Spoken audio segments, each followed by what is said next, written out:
Hello, everybody, and welcome again to another podcast of the Sensory Approach to Manual Therapy. I'm here today with Ann Blair Kennedy, who is a professor at the University of South Carolina. She's a massage therapist, and she also has a PhD in, I think it's health sciences. No, not a PhD. I have a DRPH, a doctorate of DRPH. Doctorate. Okay, thank you for the clarification. Now you started your career as a massage therapist in 1999. as a massage therapist, yes. That As a was not my massage therapist. first career. So what was your first career? Because I actually don't know pre-massage therapy career for you. Yes. So I have a bachelor's and a master's in theater.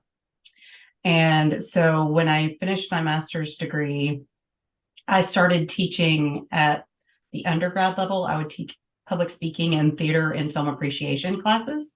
I was just an adjunct instructor, and I was having a really hard time finding anything really full-time anywhere. And then I got my first professional massage and went, this is a whole lot better. I think I could go do that. And within 6 months of getting my first massage by a professional, I was in school for massage therapy, and I was done being an adjunct professor within the first year of my practice. Wow. So really for you, it was receiving treatment from somebody that was a good session. Yes. Really drove the passion for you. Oh, yeah. Wow. And prior to that, had you had other treatments, but that just weren't necessarily professional? Well, I mean, people would rub on your shoulders every now and then. I remember this big football player in high school in Dallas. His name was Ryan White. I don't talk to him now, but that'd be funny if he listened. And he would massage our hands in physics class. And I remember that from physics. I don't remember anything else from physics, I don't think. I remember Ryan would like whoever was sitting near him, he would just grab your hands and massage them. That's probably the first thing I think about. Mm-hmm. Yeah. Okay. So then you go from getting a massage to jumping into massage school, straight into massage therapy? Straight in. I opened my own practice. So there's been a shift in the profession too, right? When I was in school back in the late 90s, pretty much everyone wanted to go into their own practice. They didn't want to just go be an employee anywhere. And the franchises weren't really starting yet. So that was my goal, was to open a practice within my small little rural town in South Carolina. And I did it. I had rented space and opened up. My first office was in a surgeon's office, actually. And that seems early in the massage therapy industry to be inside of a medical clinic like that. Yeah. And it's not like he gave me clientele either, though. It's just I rented one of his clinic rooms. Oh, okay. So it wasn't necessarily the surgeon was. Yeah, no.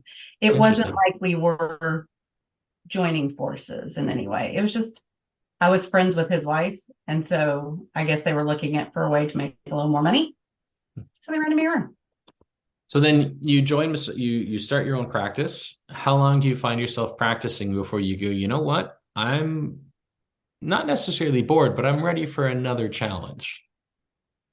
Yeah. So this was kind of an interesting process. So I started that practice in a surgeon's office.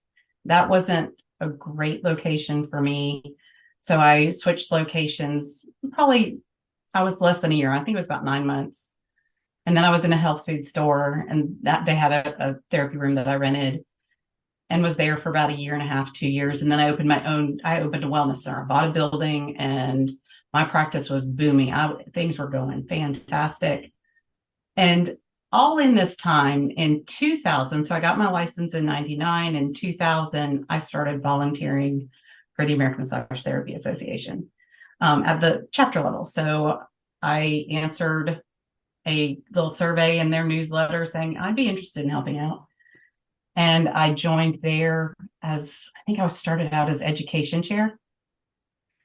And then I moved up. This was before the changes on the chapter boards and everything. So I was a vice president for a while, did some things with website. And then in 2004, I was elected to be president. So I was president of the chapter in 2004. And When I did that, I started going to the national events. So my first national convention was in 2004, I think. No, I went to CDOC first, Chapter Volunteer Orientation Program, for those who might not know. Went to that, then went to my first national convention. And around 2006, I just started getting really interested in what was going on nationally and watching all that volunteering. And I loved volunteering for the association. And I met Brenda Griffith, who was the chair of governance, and she asked me to be on her committee. So I joined the Governance National Standing Committee in 2006.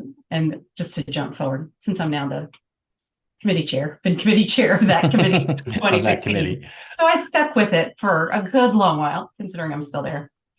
And it was in that committee that probably that first year I was on that committee, Dan Barrow, for those who remember him, who's just a wonderful mentor for me. We were doing our work for governance and we were talking about the position statements for AMTA. And these were those statements that are supported by research. And their first one that was voted on in the House of Delegates was in 2006. And Dan was saying something about, well, we just need more of these and we need to get more people interested. And I hadn't heard about them yet. I'm like, what are these things? I don't know. Most people still don't know what they are. Yeah. So I got I remember this conference call that led me down this whole new path, right? It's that triggering event. And as he was saying that, I was like, well, why don't I just go look to see what kind of research is out there? I can maybe figure something out to go look at. So I started doing some looking around. I looked at what the position statement was. I go, okay, that's kind of cool. I think maybe I could do that. Let me just go look. And so I went and wrote one. And I think that first one was on stress. I don't even remember what it was, and then I had someone read it. I don't remember who that was. And they invited me to be on two others. Mm-hmm. So in 2008, I was an author on 3 position statements that came to AMTA's House of Delegates. And I just fell in love with that process of going and reading research and writing up these position statements. And I just thought that was fantastic. And I just really got into it. I remember in 2018, I put one forward for the pediatrics that got accepted. And it was the same thing. It's a really great feeling, like it left a mark. But for me, that was enough of a mark to say, okay, I've done my due diligence. I've done my duty. Now I'm going to go do other stuff. So yes, I still work with the AMTA and stuff, but then I decided, okay, I've done that. I've put my time and energy into it and I can read the research. I'm fortunate that I love research. So I've taken a lot of my own personal, continuing education on it. But it didn't give me the, I often thought, should I go back and become, go get, higher degrees and things like that. But for me, it's never been the passion. So what was the transition for you from, okay, I can do this as a volunteer position to, no, this is going to be my new career now? Well, I really wasn't sure it was going to be my new career. I knew I wanted to quote unquote, fix massage research because a lot of it that I was reading, I couldn't use in practice. I would read this thing and I'd be reading how they did it. I'm like, this doesn't make any sense. That's and for my listeners who are long-term listeners, they'll know that I'm very jaded about that. And unfortunately, a lot of that research is still quite commonly used. It is not often questioned or evaluated or even redone to see if we can replicate them. And I would agree with you on that level of frustration there, only I don't do something about it. Well, I would just remember reading like these really strict protocols. This is how you're going to help with pain around the knee. I'm like, it's not how we work. That's not what a session looks like. And I just got really irritated. And when I was looking at it, I realized that a lot of times massage therapists weren't included in either the design or the implementation of what it was. It was either nurses or PTs or volunteers. There were so few that actually had massage therapists that it just pissed me off. I mean, just put it simply. Yeah. So I thought, well, okay, I think that that's a problem and I want to fix it. I want massage therapy research to be better to help my clientele. That's what I wanted. I wanted to help my clientele. So in your mind, you still saw yourself treating clinical hours? Potentially, yeah. I mean, I stayed with my practice and I still saw clients while I was getting my doctorate. But that's what led me to it. It was looking at this research and getting aggravated by it and deciding that, okay, fine. If I want to do this, I can't do it with what I have. I've got to go get another degree. And I knew that because of the family I grew up in. I'm a family of scientists, and my mom went back and got her doctorate when she was in her 40s. So I was like, okay, well, fine. So then it was the first day that my youngest child started kindergarten. My oldest child started second grade, and I started 20th grade, all on the same day. It's amazing how those Literally the memories. exact same day. It's amazing how those memories stay so profound. That's wonderful. Yes. So that was 2012. I went back. I started working on it's a doctorate of public health in health promotion, education, and behavior. And the reason I went for a DRPH versus a PhD, it's a very similar program where I went to University of South Carolina. The programs are very similar, but when I went to go talk to the woman who ended up being my advisor, Dr. Ruthie Saunders, she said, well, with the DRPH, a couple of the courses you are required to take are a little different. You also have to do an additional project. So I actually have more work I had to do. But it was around leadership in public health. And knowing all my volunteerism with AMTA and all of the things I was doing there, that made the most sense. Yeah. Because it just made more sense. Yeah, I mean, for most of my listeners will know who you are, some won't. But if you guys don't know her, you can look her up a little bit, Ann Blair Kennedy. But she's very active in promoting the benefits of healthcare, of massage in the healthcare industry, not just in the U.S., worldwide, really. But her main influence is in the U.S. But it's a big portion of it. So that's in 2012. But in 2010, you published a paper. So this must have been when you were a student, or was this when you were on the GR, the clarifying definitions? That was 2015. That was my dissertation. That was 2015. So in the paper, I guess the 2010 would have been the best practices committee. So yes, I'll explain all that in a second because I was not involved with planning that project. So we'll get to that point. So I started my doctorate, the program, the differences. I also had to take classes in public health leadership and in advocacy and coalition building. And I had to do a practicum and I had to do a dissertation. So I had to do these two different things. So the dissertation. So this best practices symposium was at the 2010 MTRAC conference, which is the International Massage Therapy Research Conference put on by Massage Therapy Foundation. So I was a trustee for the board of trustees for the Massage Therapy Foundation. I was there from 2012 to 2016. So that project was done before I was even on the board. And I just remember being at a board meeting and I'd heard, we talked about this project a lot because some of the board members were working on it, but they were struggling a little bit with figuring out what to do with the data that they had. And so all of a sudden, I think it was probably 2014 at a board meeting, they all turned and looked at me and said, would you want the data for your dissertation? And I went, holy hell, yeah, that would be great. You just saved me a lot of work. I did. And I was like, oh, so I was basically gifted my, hand wrapped, here's data. Go do with it what you will. That's awesome. Which was just amazing. Timing in place on that one. Mm-hmm. So then while you were doing this, you said while you were in school, you were also still practicing clinic hours. When did you stop doing your practice? So let's see. I had this great little wellness center, and it was right off the town square in our little town of Lawrence. And I don't remember what year. I think this was before I started before I started my doctorate, but somebody had offered to buy my building and I'd just done a bunch of work on it. And I was like, okay. So I sold my building, and then I lived way out in the country, and we built a giant barn out on our property, and I put in a therapy room and I put in a massage office in that space. And in there. So I still had my practice for a couple of years in there. And when I started school, I stopped seeing all but one client, and I kept this one client through for another 2 years because I figured I can give one massage a week because she came weekly, every single week, and she'd been coming to me for 10 years. And I couldn't say goodbye yet.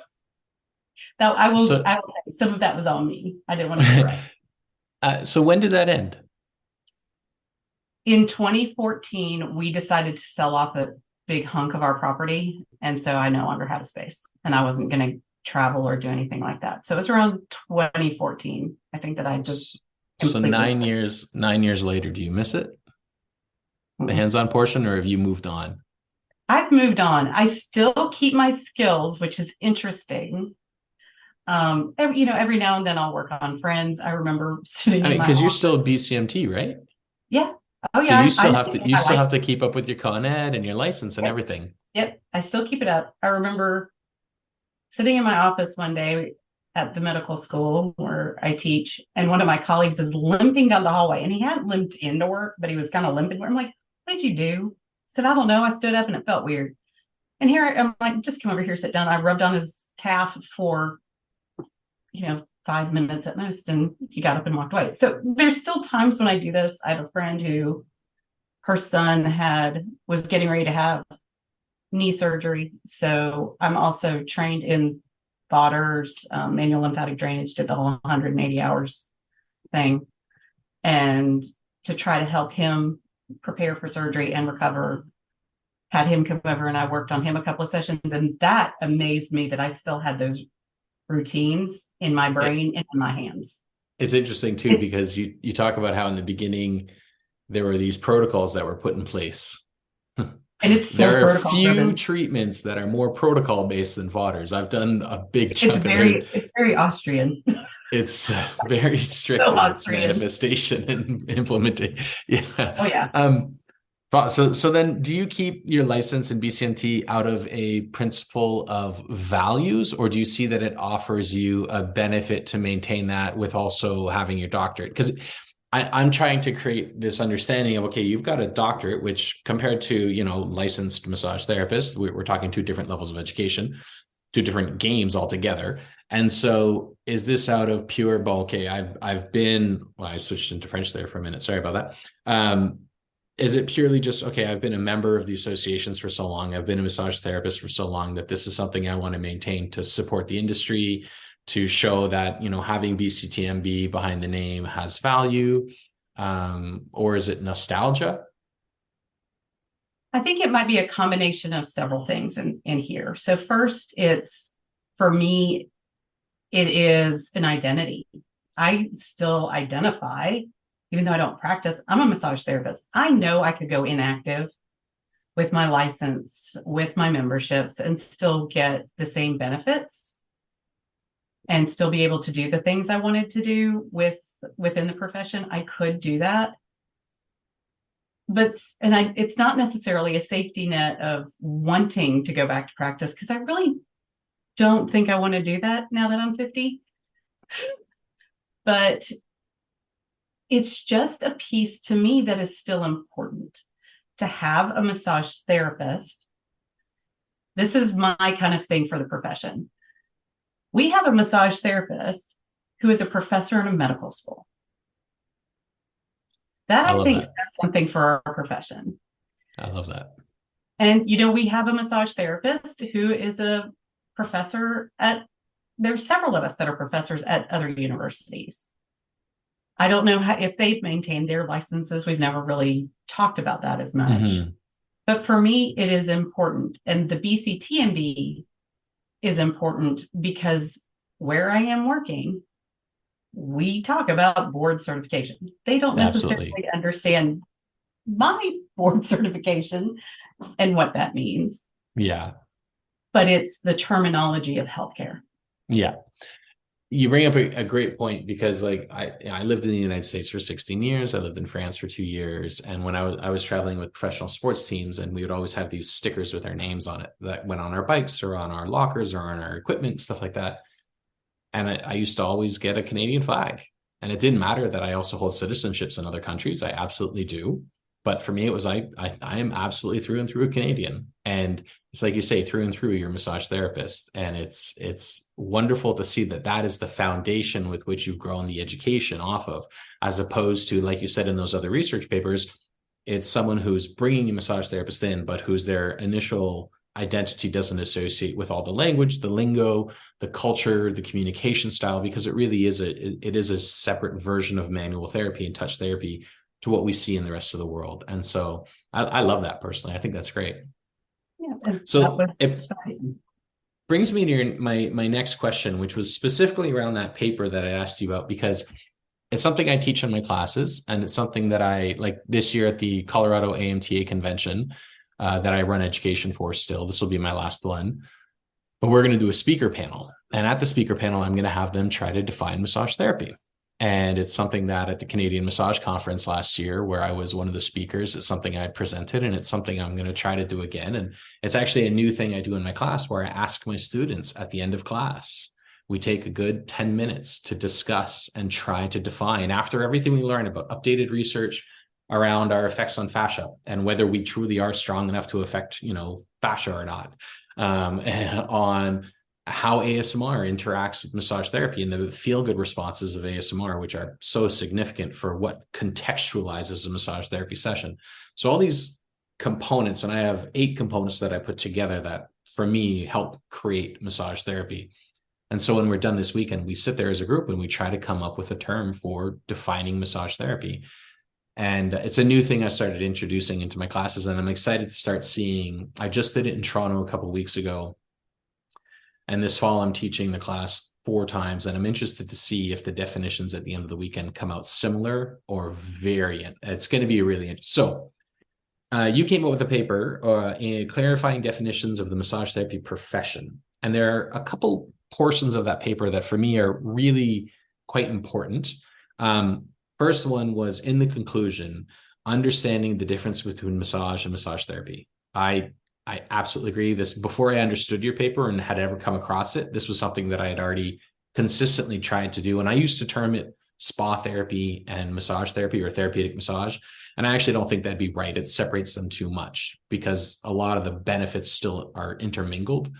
But I have a couple thoughts on my own, but I wanted to get just your understanding, not as the person who, not on the methods. People can go read your paper, like I got it on NHI, it's open access, but more on after you did the paper, you personally, having been a massage therapist, now having a doctorate, what did your understanding of both as massage therapy and massage, did it change? And if so, where is it now?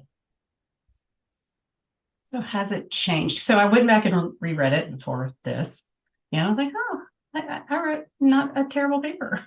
Like, isn't that interesting? So with this, I think I want to clarify too that this is not my definition. This is a definition that came from experts in the field. I think it was 36 of you, right? Yeah, or 36 of them. I was not. Yeah, sorry, 36 of them. Experts. Yeah. Because all of the data, again, all of that data was gathered in 2010. Then they handed me data around 2014, and then I read that. So what I did is I listened to the conversations, and I analyzed all of that data through qualitative methods. Again, I can go look at that. But I didn't come up with my definition. I took what they were saying and synthesized it into a definition based on what was already out there. And I actually, for the listeners, I have those definitions. So the first one was, massage is a patterned and purposeful soft tissue manipulation accomplished by use of digits, hands, forearms, elbows, knees, and or feet, with or without the use of emollients, liniments, heat and cold, handheld tools, or other external apparatus for the intent of therapeutic change. That's the definition of massage. And then the definition of massage therapy was, massage therapy consists of the application of massage and non-hands-on components, including health promotion and education messages for self-care and health maintenance. Therapy, as well as outcomes, can be influenced by therapeutic relationships and communication, the therapist's education, skill level, and experience, and the therapeutic setting. The reason for me those are so interesting is that massage really does define or describe similar, what we do with our hands, but massage therapy really doesn't. It's just one tiny component to this matrix of behavior that makes the massage therapy. And to me, I think therapy is the important word there, different from massage. And so after you had analyzed all these things, I guess the question was, had you ever thought about massage therapy in that context before? And then now that you had to do a paper on it, or you were doing a paper on it, did you agree with the definitions, or do you personally go, no, yeah, it's close, it's not exactly, no, it's really far off, or things like that? So I think with the data that I had and with the data that we currently have with the studies since then, I think it still fits. However, there's some real pieces in here that really haven't been explored enough to be able to say this is the true definition. What pieces would those be? So one is we haven't done enough study on the communication piece and therapeutic relationship. So it's been started. It's been starting to be looked at a little bit. And there are some people doing a few more studies around that.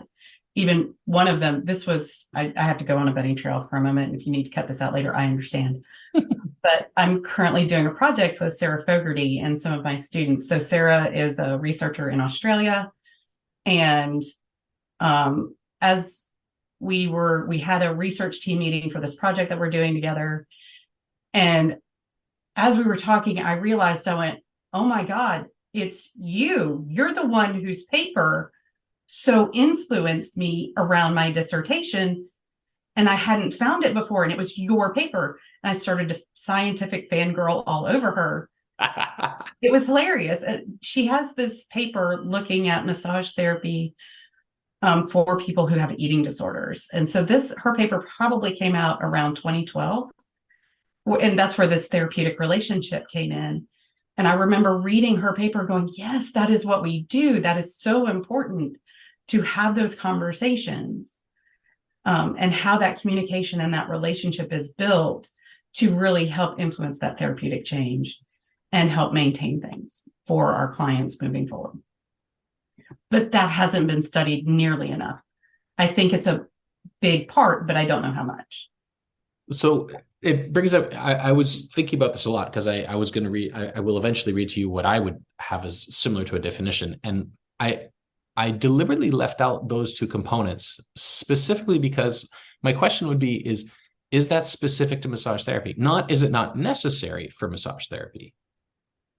But is it specific to massage therapy? Communication and setting would be essential to me to the term therapy, but not massage. But that's what makes it therapy. That's the piece that adds in the therapy piece. So that was the other piece I was going to mention was the setting. We have not done any studies on setting. Mm-hmm. Like, if we had pretty much a very similar protocol that was hopefully flexible and adaptive and patient-centered. And so if you needed to change some things and you had one delivered in a very spa-like setting, with all of the good smells and the dim lights. Accoutrements that come with it. Yes. And then do the same treatment with a matched pair. In a gym or something. In a gym or in a hospital room or in these other pieces, and in another location, do you get the same outcomes? We've never looked at that.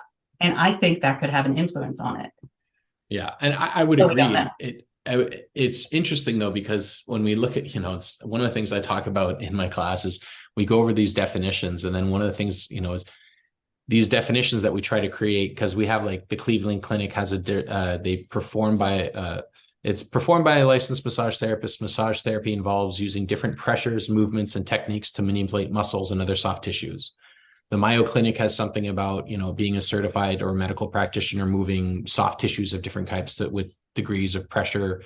The National Health Institute is a treatment of soft tissue, kneaded, rubbed, tapped, or stroked. And the thing was, for me, all of these definitions had one flaw in them, which was one major flaw, probably many flaws, but one major flaw, which was Lomi Lomi is a type of massage, Swedish soft tissue, deep tissue, trigger point therapy, myofascial, Rolfing, Traeger, Bowen, Feldenkrais, cranial sacral, on and on and on and on and on and on and on. We could And argue whether so, craniosacral is actually massage, but yeah, currently it falls under those, what all the exactly. con eds, but I would agree. I would agree. So, And I say this even having gone through a lot of that training. yeah. And I mean, reflexology, I talked about famously on a podcast with 2 RMTs and a microphone. I actually, I've read a lot of the science behind reflexology, and I'm quite honest and open about it. I don't believe in it. However, it is the only treatment I'll go get because it's the only one that makes me feel better. I haven't got a massage in where I live in Quebec in a very long time because I haven't enjoyed my sessions because I find the therapists aren't skilled enough. But I go get a reflexology treatment and I walk away feeling better than I have in forever with massages from trained professionals. And yet the science is like, okay, well, I'm not a big fan of that, but I am a massive fan of the clinical outcome, not the mechanistic outcome. And so it's one of those things where when we look at massage therapy, there's this large umbrella that's trying to encapsulate so many techniques that it's almost become like, okay, it's like defining the environment. There are too many interchangeable and interconnected components to almost make it feasible. And yet making it feasible is one of the next steps to have us fully integrated into healthcare. Without a healthy role of definition, most insurances, most public and private healthcares aren't going to say we accept this because it's not going to be a component. Actually, and that's the next component. That's the next question to this is, why is defining massage therapy important or not important? I mean, in this paper, you come out with the conclusion is that more research needs to be done. More people need to try to integrate a better understanding. At one point, I think in theme 5, you even ask, should this be something that's presented in schools, defining massage therapy? Well, they're still students. And so with all these questions, after, now it's been 7 years that this paper's been out and you're still involved in the GR stuff, do you find that defining massage therapy doesn't bring value to massage therapists? Because I think most people would say, yes, obviously defining your role in society has a value to you as an individual in your own personal esteem. But does it bring value to the healthcare for us to define the role of massage therapy? Sorry, not the role, what massage therapy is.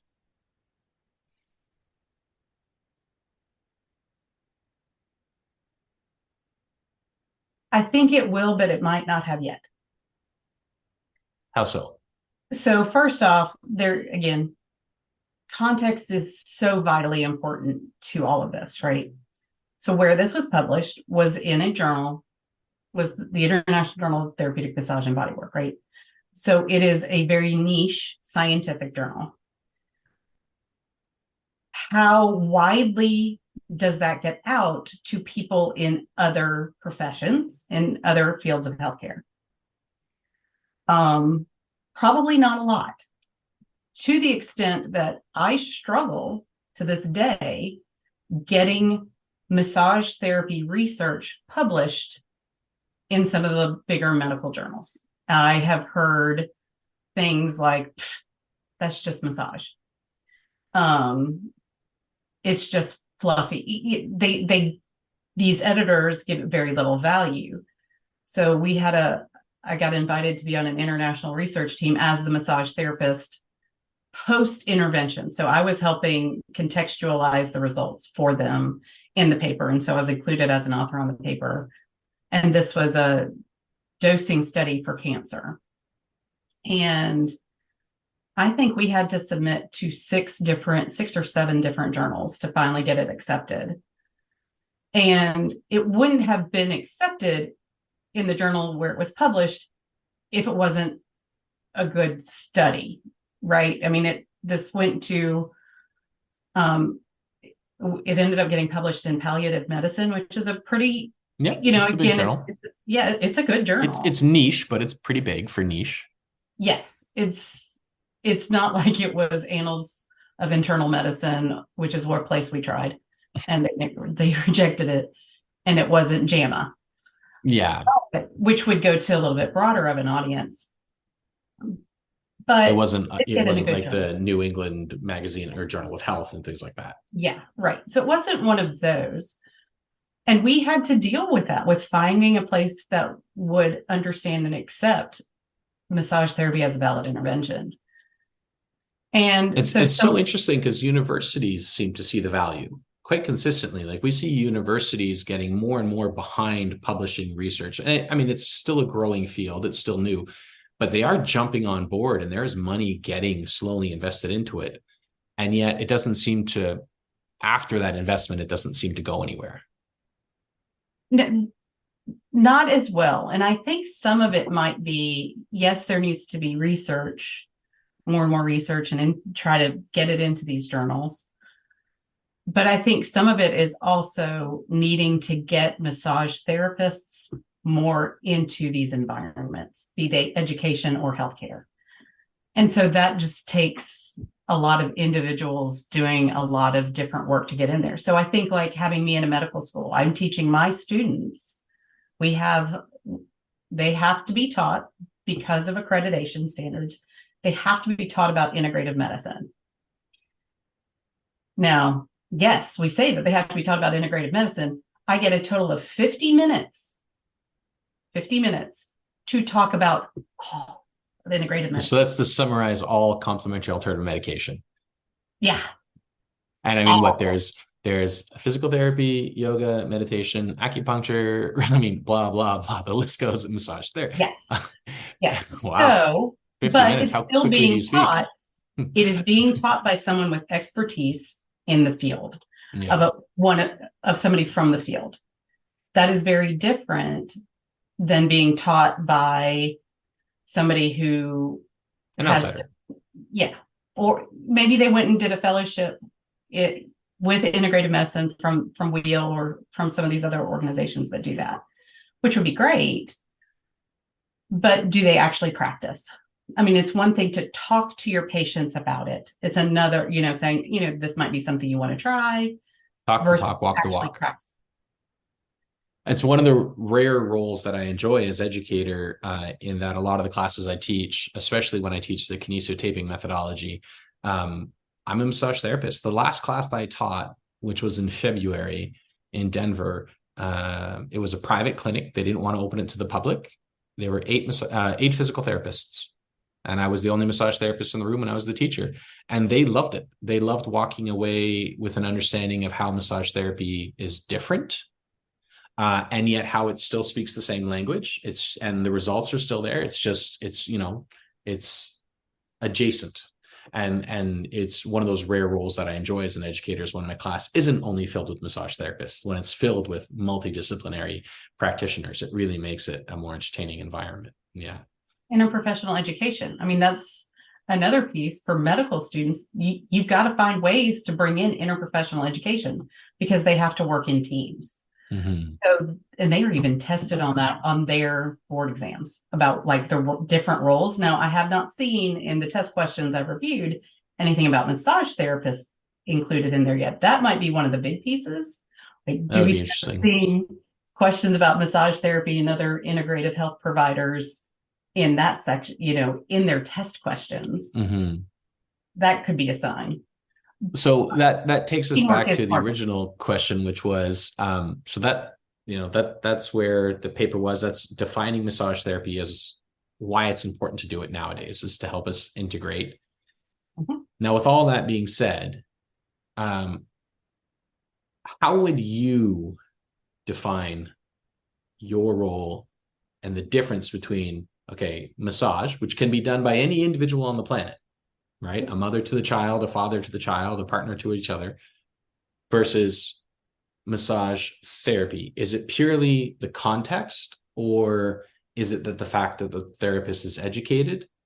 Is it both? Are they both necessary to be there? These are the components of what makes it therapy versus, there's so many components. It's for you now, after having looked at it and been on both ends of the spectrum, both in research and in practice.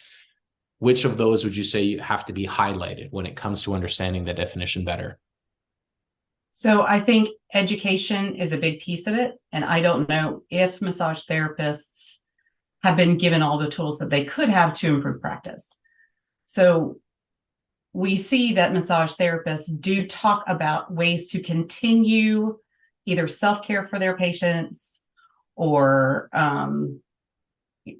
lots of other lifestyle changes that might impact the way their treatment is carried out over time. So thinking about, let me just think about what's going on with you. We're looking very holistically at this patient, thinking about how all of those influences are impacting their pain patterns, if they're coming in for pain, or their stress patterns, whatever those may be. And it's not that we prescribe, it's homework, right? It's like we recommend homework. We just kind of bring up ideas because we have to think about scope of practice. But if we do think about scope of practice, if this is in our definition, our scope of practice may be able to be expanded in certain areas. So when you say education, you don't necessarily mean entry-level education for the therapist, although that would be needed. But what you are describing is education to our clients. It's actually both. So you can't educate your client if you're not smart. But the goal would be, the goal is to educate the client, and that would fall under the role of massage therapy. And then in order to be able to accomplish that, the background has to take place as well. You have to have the knowledge to be able to provide that education. So what I think about are some of like behavior change theories. If massage therapists are taught behavior change theories and ways to bring up some of those ideas and potential recommendations or homework for their patients, that can lead to a healthier patient later on, to their healthier client. It's for me, it's the next field of study for what I personally do, which is looking at vestibular and proprioceptive rehab, because it's so relevant to what we do with our hands. It's so relevant to what we do. Kinesthetic awareness plays into our health. And this is a moment where we as therapists have the chance to touch a client and say, do you know which toe I'm touching? And they often, hopefully they do. Hopefully, they have own awareness. But it's one of those things where as we can train those, they can get better. But that's also part of that continuing education. So education is one component that makes it important. When it comes to that role of education, you and I did a paper with Nikki. We did a poster. A poster. This was 2017, I think. Maybe 2018. I can't remember. One of those years. And that poster presentation kind of almost unanimously, it was, we surveyed a lot of therapists in the United States, and we essentially came across almost a unanimous understanding of, we need more education. We need more entry-level education. And so would the definition of massage therapy, in your opinion, include hours, a certain definition of education? No, I don't think. We also have to remember where I work and what I do. Yep. I am a professor at a medical school. Medical schools are based on competencies. I'm used to a competency-based model. So it's not the hours that you're there, it would be the competency. So does that mean that we need to change our exit process of massage therapy school to have competency exams as opposed to clinical hours or things like that? I know I'm asking you a loaded question for two reasons. One, I respect your opinion. One, I respect your opinion. Two, not a lot of people listen to my podcast yet. Three, you are in a position where not only does your voice matter, I know you're also on several boards where that you're filtering in your mind what you can and cannot say. But I also know that your voice actually matters a great deal to those who do listen because of all that filtering that goes on. So it is a loaded question. So I do think it makes more sense to teach from a competency-based model. That also is fraught with lots of areas of problems too, because how many hours do you need to be able to be considered competent? Let alone what's the evaluation process? And I mean, a lot of massage therapy schools hire massage therapists right out of school. I can think of several. And when they do that, you got to wonder what their competency level as a professor is in that, or as a teacher in that scenario is. So I understand that it's fraught, but I think that would be an interesting model to try to adapt. That would be interesting. If we want to say that we're part of healthcare, and not everybody does, but if we do, then here are some ways to think about it. How are other healthcare providers in different fields, so physicians and nurses and PTs and OTs and all of those folks, how are their education slated? And if they are competency-based models, so I don't know what nurses are. I don't know how those other ones are. I just know medical school because that's where I work. And it's competency-based. So Pros and cons to it, but potentially more pros. And you bring up an interesting point before we're done here. I know we only have about an hour in total. You bring up an interesting point, which was not everybody wants to be within that healthcare. So in defining massage therapy, do we end up creating a scenario where I mean, I've long thought, and I know I spoke to you the first time I met you in 2016. I know I spoke to James Becker about it as well when he was GR. And it's something that I've mentioned time and time again that I think is going to happen in the industry, be it by just groundswell movement or by design. I think eventually the industry is going to split. And you're going to go down a therapeutic route and you're going to go down a non-therapeutic route. Both have value. People, for some reason, assume that when I say non-therapeutic, for some reason, they feel offended that it doesn't have value. Like I said, I get reflexology. I don't agree on the science, but it is the most amazing session I ever get. So I'm not going to say... I feel the same way about craniosacral. So yeah, I'm not going to say it's not therapeutic, but it wouldn't be considered healthcare-based therapy. I think with a definition, we end up naturally creating this environment where people say, I belong to that definition or I don't. And we end up splitting this industry. And everybody could personally go down the list of different massage modalities and go, that belongs here, that belongs here. And they'd vary or they'd be similar. But would that be a boon or a bust for our industry? To split it, like to create a definition where then those people say, I don't want that. That's not what I belong to. Well, I think we still have to figure out what we mean by healthcare and which part of healthcare do we sit as well. So this is a place where Nikki Monk and I have talked about, we want to go to we want to submit a abstract to a conference where it's going to be a staged debate between she and I, because she says massage therapy belongs in rehabilitation and I say it belongs in health promotion and public health, and seeing how those two pieces, we bring in all of our evidence and have that whole. Are you guys going to be at National this year? I'm not there officially. I'm there on my personal business. I can rent out a room and we can totally do this over a podcast. I would moderate that debate in a heartbeat. And then at one point we also said, let's bring in Cal Cates and they can talk about how massage therapy should be situated in palliative care. So bring the three of us together to You're giving me a really good podcast idea. I may reach out to you about this because I honestly think that would be a wonderful environment for really healthy dialogue. And so that's something that we've been talking about. Nikki and I have been talking about that for 3 or 4 years and just kind of teasing each other because she works in rehabilitation and thinking about it that way. And I think about it as public health because I think of chronic disease and all of the areas that we can help with lifestyle and improving those for our patients and clients. It's so funny because when I look at my clientele list right now, I look at my clinic in the next, the past month and the next month ahead of me, and I go, almost every client I have falls into one of those and sports, which is neither of those, right. And then pediatrics, which is just general maintenance.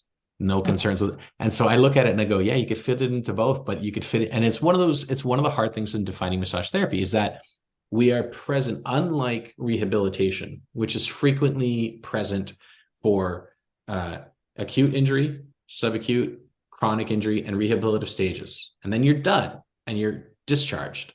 Massage, there's no discharge. You switch from one type of treatment to a separate type of massage, and it might not be with the same human anymore. Right. But you're still getting what is technically called massage therapy. Yes. It's just, you may not be going from injury, you may not be going from recovery. Now you might be moving into injury prevention. And then when you've gone beyond injury prevention, now you're dealing with stress reduction. And then you're just going to, I want to feel good today. And so it's this spectrum that progresses through so many phases. So it's like you say palliative or rehabilitative or any of those. And I'm like, yeah, it fits submission of approval for every one of those categories. But where I think it comes down to in the end is it belongs in healthcare. We are providing healthcare. Whether people want to or not, I'm really pretty much there because you are going to have patients and clients that have health concerns. period. It's interesting too, because I mean, I was in Colorado for so long and I was part of the MT there and I was involved in a lot of the government stuff. And now in Quebec, coming here in 2018, come to find out zero regulation whatsoever. Yeah, I know your eyes go wide. Zero regulation. Everybody and their uncle can be a massage therapist within the next minute if they want to in Quebec. The only difference is they won't get insurance reimbursements unless they belong to an association. And if they want to belong to an association, the associations have requirements. But some are as low as 250 hours, some are as high as 1,500 hours. Every association has their own thing. And the thing is the association you belong to, you get the same reimbursement from the government. So you can choose to belong to the 250, which obviously is going to be more popular, or you can choose to be higher educated and go to the 1,500. You really have this spectrum. But I've noticed that in Quebec, having gotten rid of all that and still being completely involved in, like, I'd say 90% of my clients get insurance billing. It is like we're fully part of the healthcare system with zero regulation. I mean, most of my referrals are all physicians. I work in a clinic with three osteos and 3 acupuncturists. We all refer to each other. I've got chiropractors. Many of my clients are physicians and emergency room doctors, and I have several emergency room doctors who send their clients to me from the ER saying, oh, this is a muscle problem, go see this guy. And so we're fully involved in the healthcare system. I get prescriptions for massage from clients all the time, part of the Veterans Association up here. And it's just interesting because we don't have the regulatory aspects to it, but we get all the perks. Interesting. And so we're part of the healthcare even without that definition.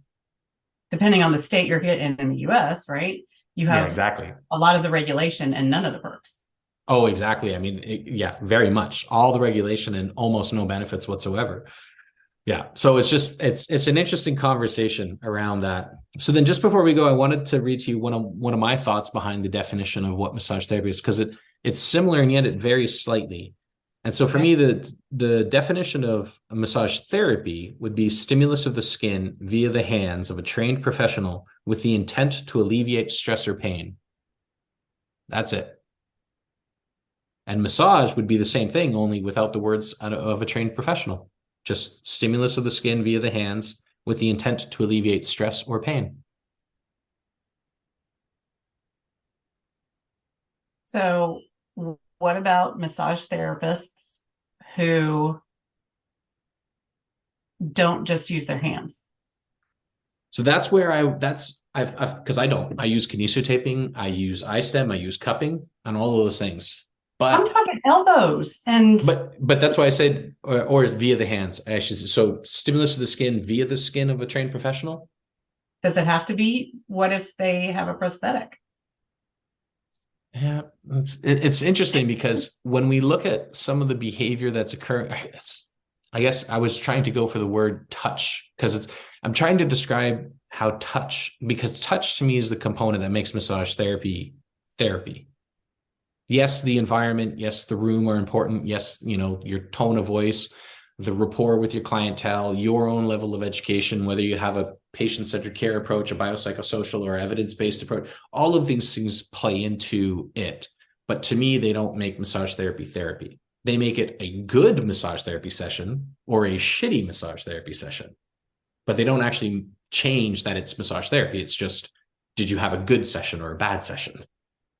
Because going into an environment that you don't feel safe, you might still technically get what would be called massage therapy. You just won't get the results because you don't feel safe. Right. So the therapy is just, the quality of the therapy is diminished, but the therapy is still provided. So to me, it sounds more like, I agree with you that it's the touch piece. And this is, I remember when I was working on my dissertation, and mind you, I had been a massage therapist for over a decade at that point. And I remember, I think I was working on my proposal and I'm digging in all the scientific literature, reading all the things, thinking about my practice. And I call up one of my teachers from massage school, who is still a friend. And I was like, what is it that we actually do? I don't even know anymore. I mean, it's just a thing. Do we just rub oil on people? I just don't even know. Just being in tears, just calling her like, it's just dumb. It just doesn't work. And I don't even A crisis of faith. Oh God, it was hysterical.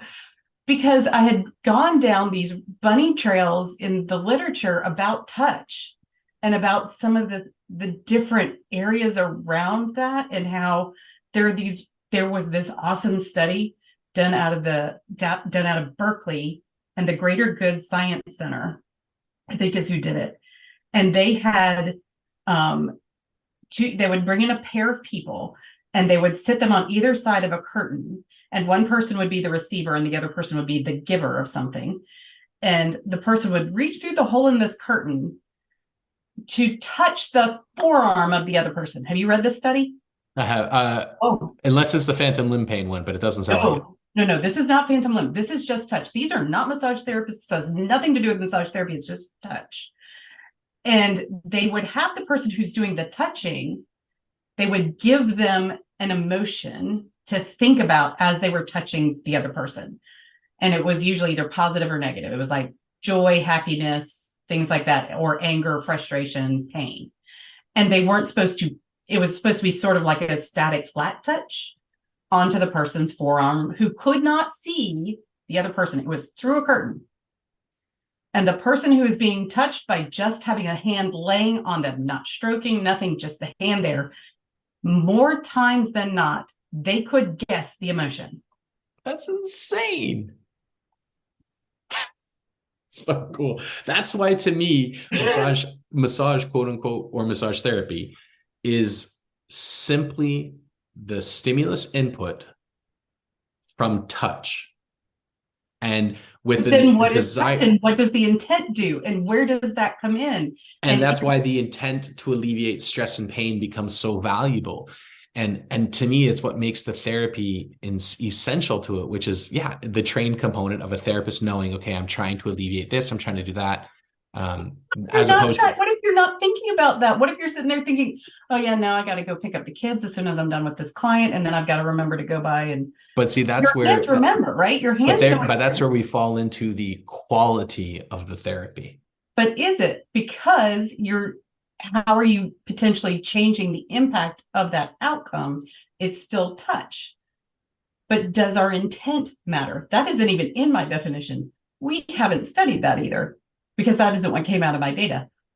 But after, like I said, I went down a bunny trail with all that. Well, I like that. I like that one though, because I actually think the intent with ASMR, I don't know how familiar you are with a lot of that.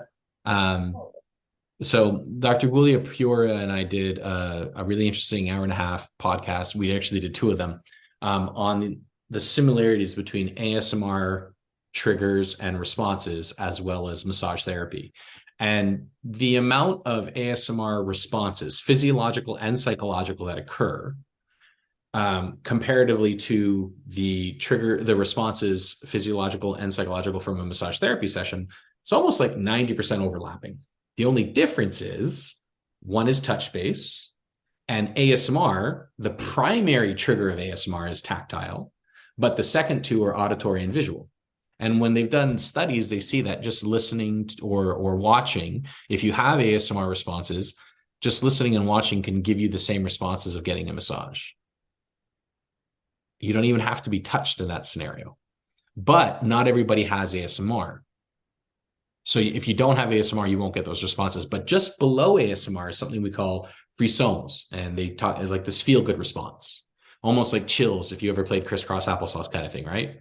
Mm-hmm. So those chills, everybody has those. And that's where massage seems to be universal. And then that feel-good response occurs via touch stimulus with the intent of predictive, so pattern behavior, predictive motions, light, confidence, and calm were mandatory for these ASMR frisson type responses. So predictive movements, light, calm, and confident. It had nothing to do with pressure, had nothing to do with speed. It had nothing to do with where you were on the body compared to the injury. And yet the responses, when it comes to the feel-good responses in the brain, were almost universally the same. And so it made me, that's kind of it's one of the components I tie into a lot of my classes, which is, I think the triggers behind frisson or feel-good responses are likely a majority of what we get as a result. Like the feel-good responses of massage therapy come from that, which is context, environment, and intent. and has nothing to do with what our hands are doing yet. And then what our hands do caps us off and helps us finish. And so that intent plays a lot of value. But that's where if you go, well, what if they're not thinking, if they're thinking of their to-do list, their quality is diminished because their intent is diminished. Yeah. It's interesting stuff. Yeah, it's fascinating. And we don't know enough yet. We absolutely don't. It's wonderful. Well, thank you so much.